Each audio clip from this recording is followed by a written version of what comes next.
Roger here, and welcome to another Virtual Cities tutorial with Unity. I don't know if I've said that one or not. So anyways, this is the 5th installment, and I think I've devised a way to create multiple levels, and before I get too far, I wanted to kind of show you what I've done.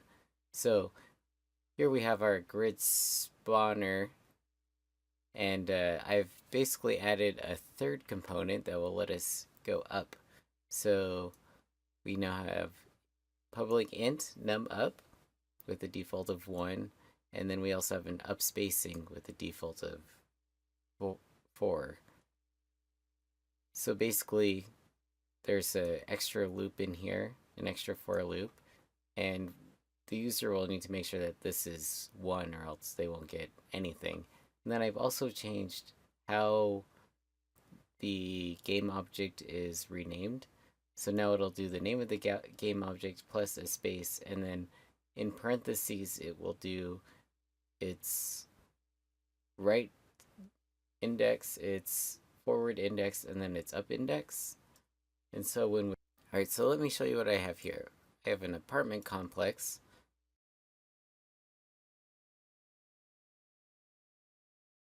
And so what we want to do is change this grid spawner so it will spawn in all 3 directions. So if we want to create a 2-story apartment complex per se, those seem popular in college towns, we could change the up number to 2, and then let's try a up spacing of, let's try 8. Here would be helpful if our walls were actually shorter. Let's try 10.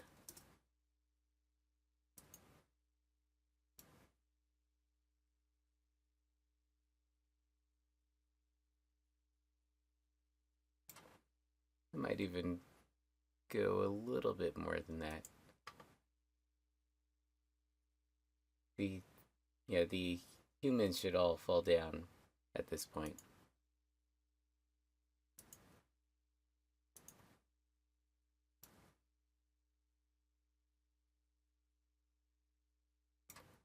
So I have a little bit of fixing to do here. These all need to be at 180,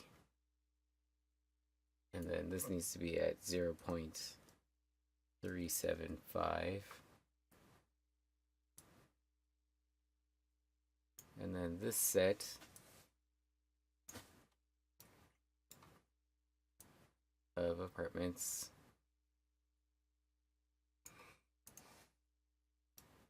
see if I can figure out how to grab these.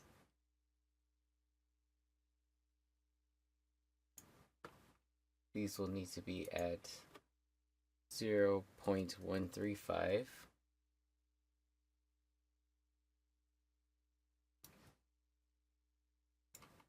And then I will need to rotate these 180.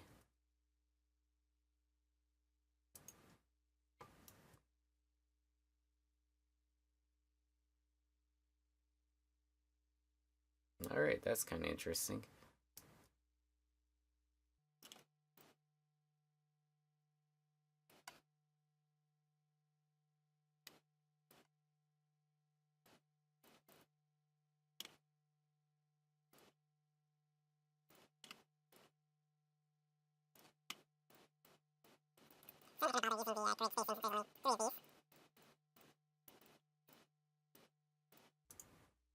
Right, and then I did remember to set the apartment type, so I'm glad I did.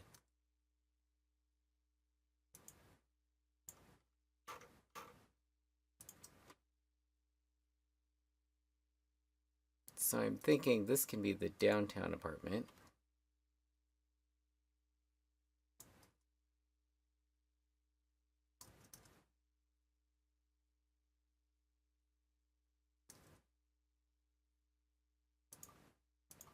And I want it to be on the other side of the city.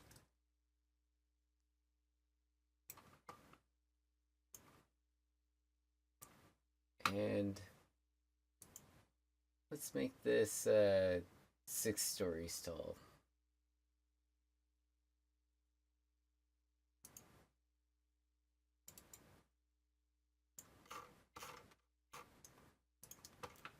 And then I'll need to set these to downtown apartment.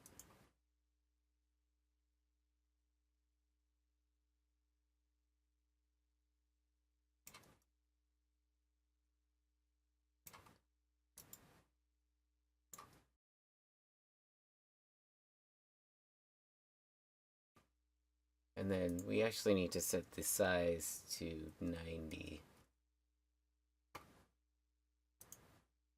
And we'll need to do that for these as well. Let's modify our human spawning placement to make them not be on the ground. So recall this is a code, and I actually changed this so that they end up not floating.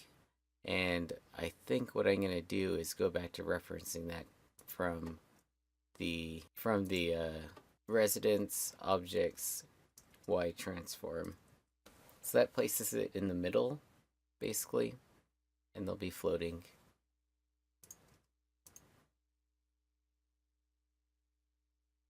Oh, and then I need to do that for the adults and the children.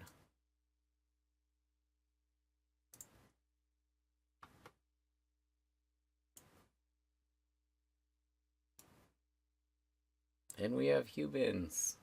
Oh, that's pretty strange to look into there.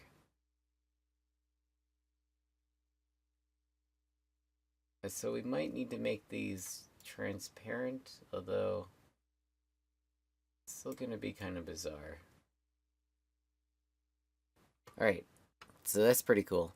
So we can create another analysis script that will help us kind of balance out the ratio between these different buildings. So I'm actually going to create a game object called population analysis.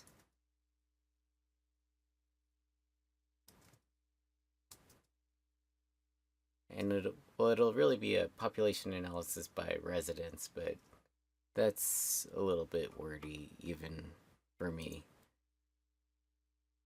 And then in our analysis folder, we'll create a script named population analysis. So what we want to do in here is define a struct. A struct is a little bit like a class, except, well, the technical reason is basically all the memory is declared at once. But it's basically can be used as like sort of a data structure to hold important information in a single container. I mean, you can do more than that. For our purposes, that's kind of what we'll be using it for. But the interesting thing is we can actually see the struct information in the Unity inspector. So we want to start by defining the struct, and it'll be a public struct.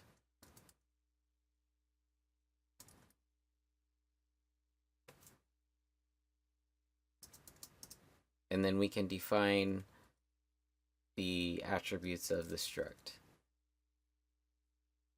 So we will have residence type, because we're going to do the analysis by residence type. Then we can list out the total inhabitants, and this would be the total inhabitants that live inside of this residence type. And then we can list the number of residences, and this would be basically the number of units if it's an apartment complex, or the number of houses in the suburbs. Then we can list the total area, and this is sort of the area including the floors, I guess. And then we'll have public, or basically the floor area, more or less. Then we can have the population density. And we'll call that good for now. So to make this visible, actually this needs to be outside of the class. This needs to be here. And then to make this visible inside of the editor, we need to add a little decorator, system.serializable. And then in here, we're going to create a public void run analysis method that the editor script will be able to run. And we'll have a foreach loop that loops over the different residence types in the residence type enum. And this is a little bit messy, but it works. So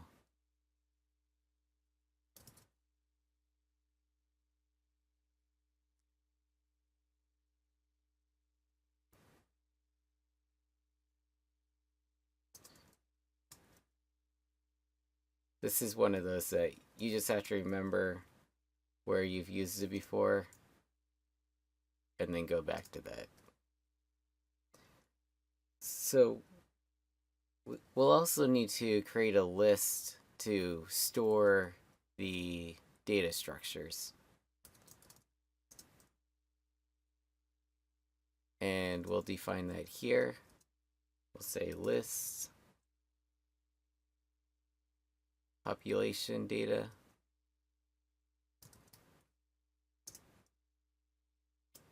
We'll call it population data.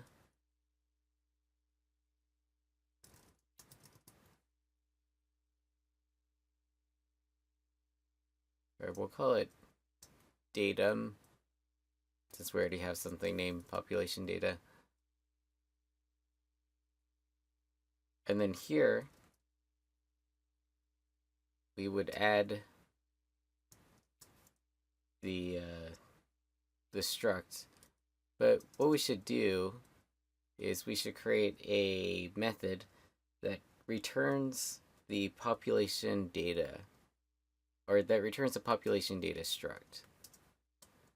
And we'll name the method analyze residence type, and then it'll take an attribute specifying the residence type that it should analyze.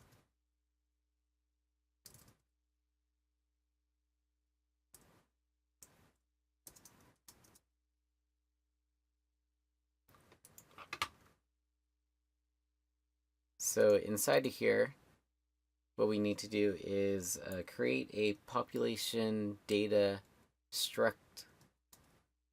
We could actually do var pop data equals new population data.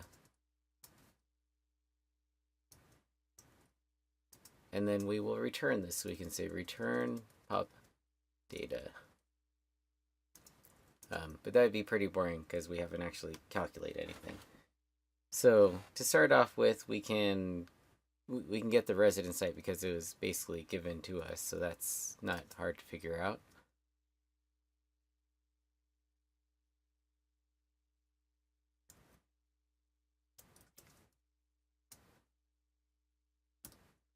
So just so this is clear, this residence type relates to this, and then this residence type relates to this. And Visual Studio is good enough to point that out for us as well. And then up here, just so we don't have to see the squiggly line, this will end up being analyze residence type, and this residence type relates to that. And then we need a semicolon. For a lot of these variables, what we'll end up doing is kind of initializing them to 0. Well, they technically already are initialized to 0. So all we really need to do is loop through the residences. Or we'll find the residences and then loop through them. And then if they're the right type, then we can add up to our variables.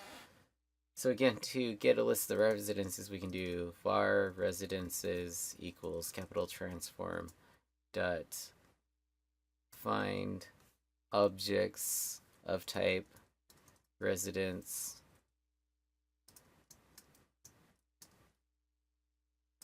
and then we can do for each var residence in residences. And then we need to see if this residence is the residence type that we're supposed to analyze. So then we can do if residence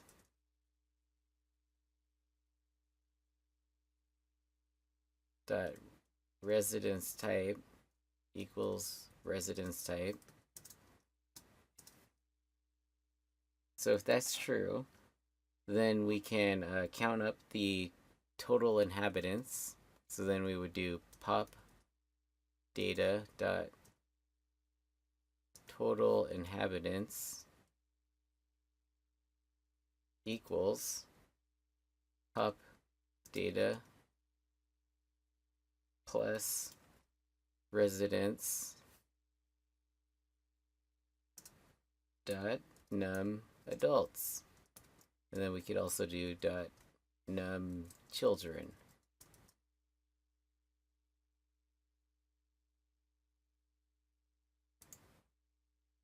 Oh, and then we need a double equal sign here.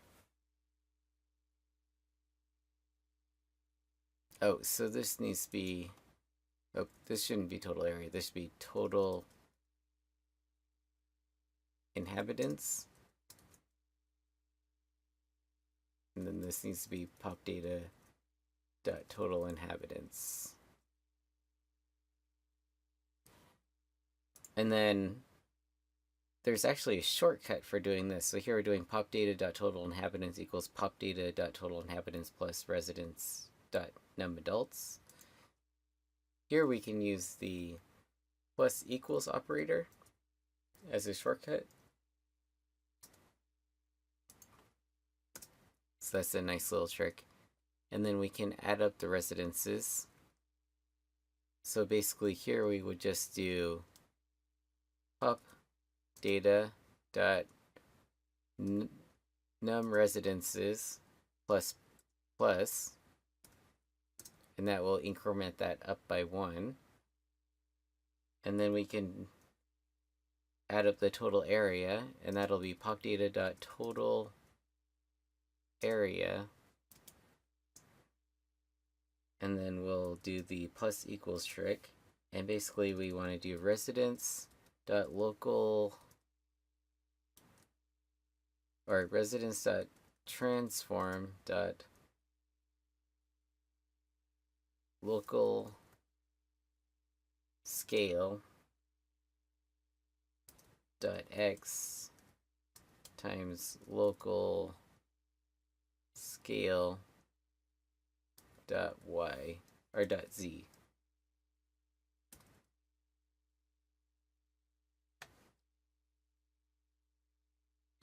Residence dot transform dot, okay, here we go.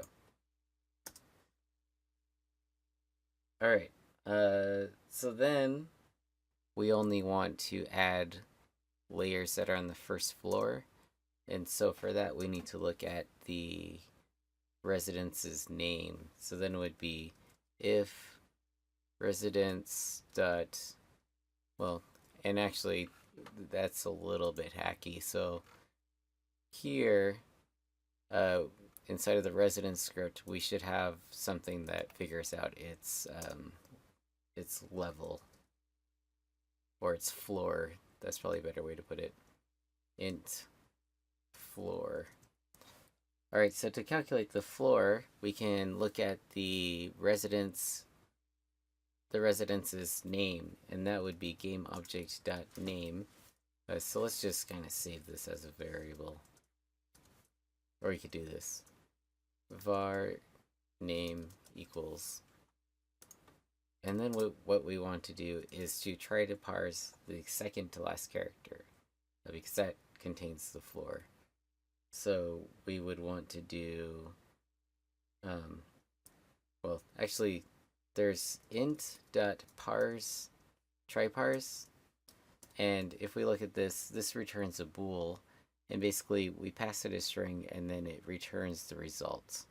So we'll create an integer called results to pass to TryParse, and then we can do bool success equals TryParse int.TryParse, and then we want to look at name at name.length -2, and that'll give us the second to last character. And then we need to do out results. Out basically means I'm expecting this method to set the variable, to initialize it and set it. Okay, and then this ends up indexing or returning a character. So then let's try doing string, or let's just try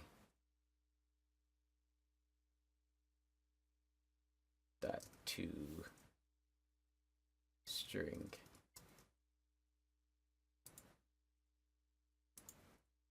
Okay, that's a little roundabout, and then we can do, well, or we could do it this way. We could do if this is successful, then set floor equal to result +1. Okay, and then we can go back to here, and we can do if residence.floor equals 1, then add the total area. And then here we'll do population.data, or population density equals total inhabitants divided by total area. That's humans per, I guess, square meters. And then the next step is to generate the editor script for our population analysis.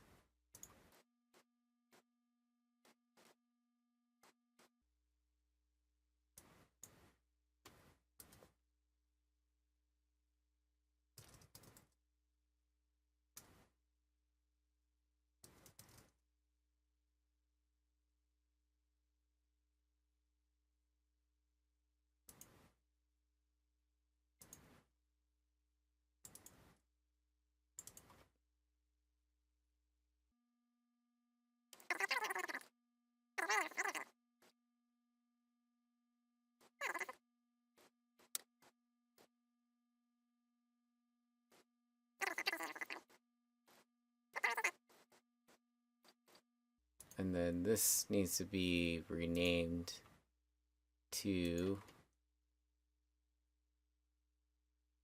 save file, save as, delete this one. Okay.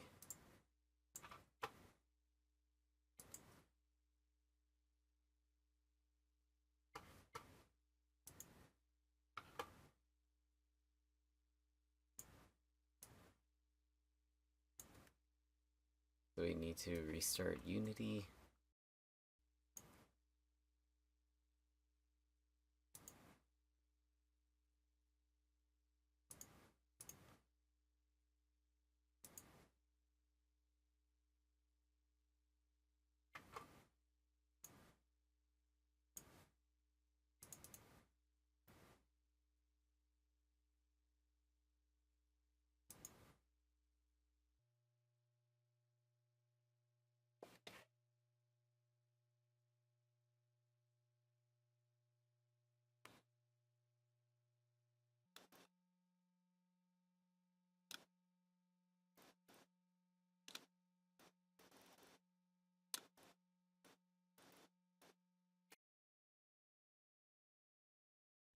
Alright, so we have our population data analysis, if we look at this, if we don't declare our population datum public, then the editor won't initialize it for us.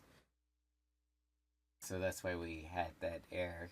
But yeah, looks like we have a suburb type, an apartment type. There's no condos, and then we have a downtown apartment. We have 202 inhabitants downtown, 212 in the apartment, and 264 in the suburbs. And then let's check to see if it's getting the floor correct. So this floor should be 1. And then if I look at this one, for instance, this one is 2. So that looks correct.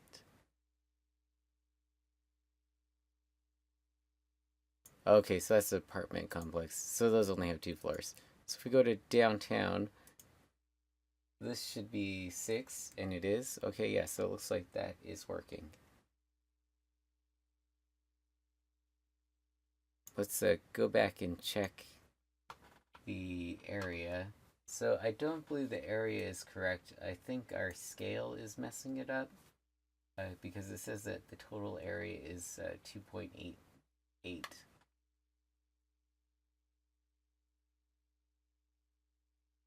So that might need a little revision, but besides that, I think that looks somewhat correct. So here we actually need to use lossy scale instead of local scale, and then that should attempt to match the world.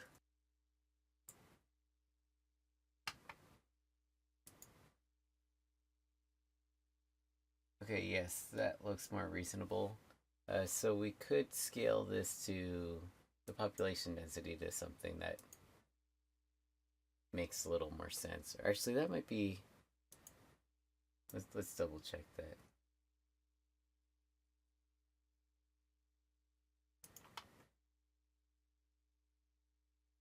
Okay, yeah, let's convert this from meters squared to, say, kilometers squared. So we'll want to take the total area and then convert it from square meters to kilometers. And then 3 more zeros. And make sure our order of operations makes sense. Okay, let's give that a try.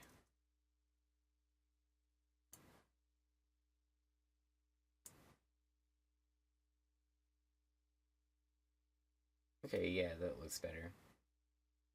Although our suburbs have a higher density than our apartments, that doesn't make sense.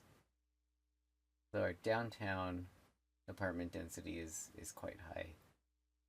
Oh, I did change this so that there's between 1 and 4 children for the suburbs. So that might actually account for it.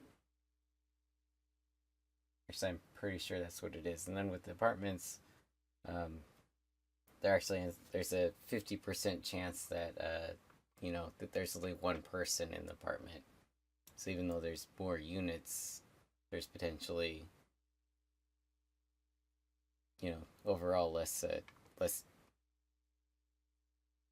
density.